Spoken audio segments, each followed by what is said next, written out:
Ibu yang punya anak-anak bawa zikir, walaupun mereka belum berzikir, walaupun dia lari-lari lompat-lompat, walaupun dia main-main, nggak apa-apa, itu jadi kenangan. Nanti setelah dia dewasa, dia akan teringat kenangan masa kecil saat dibawa ayah dan ibu. Saya sampai hari ini 2022 kalau ngelihat beduk, itu beduk kan? Itu beduk, masih tetap teringat kenangan masa kecil. Dulu kalau saya ke masjid, saya masuk ke dalam beduk itu, tidur dalam. Ada satu penjaga masjid, dia iseng, kalau dilihatnya saya dalam, dipukulnya kuat-kuat. Sampai sekarang saya ingat, entah dia masih hidup atau udah mati. Beduk mengingatkan. Keyword kata kunci, mengingat beduk, ingat masa kecil. Dibawa orang tua ke masjid. Dulu di masjid, pintunya dua, sebelah kanan satu, sebelah kiri satu. Daun pintu itu kalau ketemu tertutup. Saya di dalam itu tutup. Saya intip khotib khutbah Jumat, melihat khotib. Saya tengok orang-orang lain itu tidur semua, dia tetap terjaga. Ternyata setan tidak masuk ke situ untuk menggoda saya, karena tempat itu sempit. Di atas kubah, di dekat kubah itu ada kayu-kayu. Saya naik ke atas, ngintip orang sholat dari atas. Berarti Ustaz nggak sholat sekali-sekali. Tapi main-mainnya di masjid. Kalau anak-anak kita ajak main-main di masjid, nanti sampai besar dia akan teringat masjid. Tapi kalau kita bawa ke mall, sayang anak ke mall, sayang anak belikan handphone, sayang anak belikan motor. Lama-lama anak kita berpikir kalau sayang mesti ke mall, kalau nggak ke mall berarti nggak. Kita yang merusak logika anak kita berpikir. Ma min mauludin illa yuladu 'alal fitrah. Semua anak yang lahir itu fitrah, suci, bersih, fitratul Islam. Siapa yang merusaknya? Fa abawahu, kedua orang tuanya, yuhawwidanihi, merubahnya jadi Yahudi, yunassiranihi, merubahnya jadi Nasrani, yumajjisanihi, merubahnya menjadi Majusi.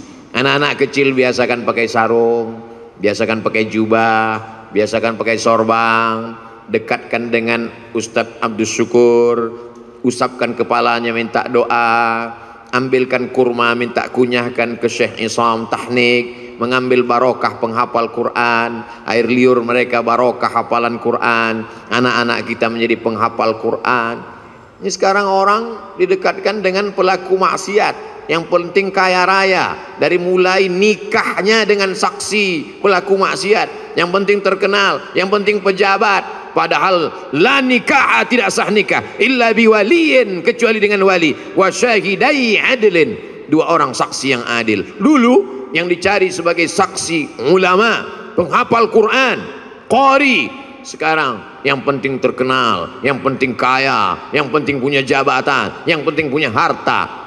Rusak standar kehidupan. Tapi kalau orang ngaji, duduk sering dengan ulama, insya Allah selamat dunia, selamat akhirat.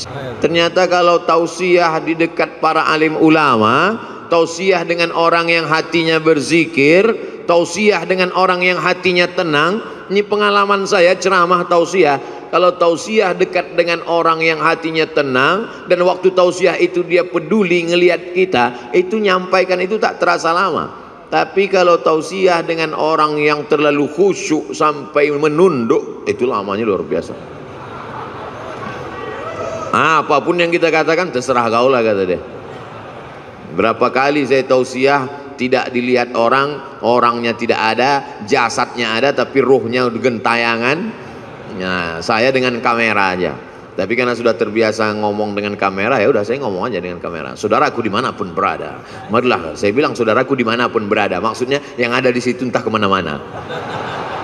Perjalanan kita ini panjang, mesti isi bensin, mesti berhenti sejenak, mesti ke rest area. Inilah dia rest area yang paling mengguncang semangat, yang menguatkan keyakinan. Karena ke depan perjalanan kita masih panjang, insya Allah hidup kita masih lama. Andai pun kita mati, mati kita membuat berhenti dari perbuatan dosa. Allahumma ja'alil hayata ziyadatan lana fi kulli khair. Kalau kau takdirkan hidup kami masih panjang, jadikan hidup itu sebagai tambahan amal soleh. Waj'alil mauta rahatan lana min kulli syarr. Kalau kau takdirkan kami mesti mati malam ini, biarlah kematian ini membuat kami berhenti dari segala dosa-dosa. Salatullah salamullah ala taha rasulillah. Salatullah salamullah ala yasin habibillah. Sallu ala nabi. Allahu akbar, Allahu akbar, Allahu akbar. Sallu ala rasulillah. Allahumma salli ala Sayyidina Muhammad wa ala ali Sayyidina Muhammad. Banyak kata-kata tidak berkenan di hati menyinggung perasaan Al-Faqir Abdul Somad, mohon dimaafkan. Mudah-mudahan pertemuan kita ini pertemuan yang mendatangkan barakah, pertemuan yang mempanjangkan umur, pertemuan yang membuat kita senantiasa dalam la ilaha illallah.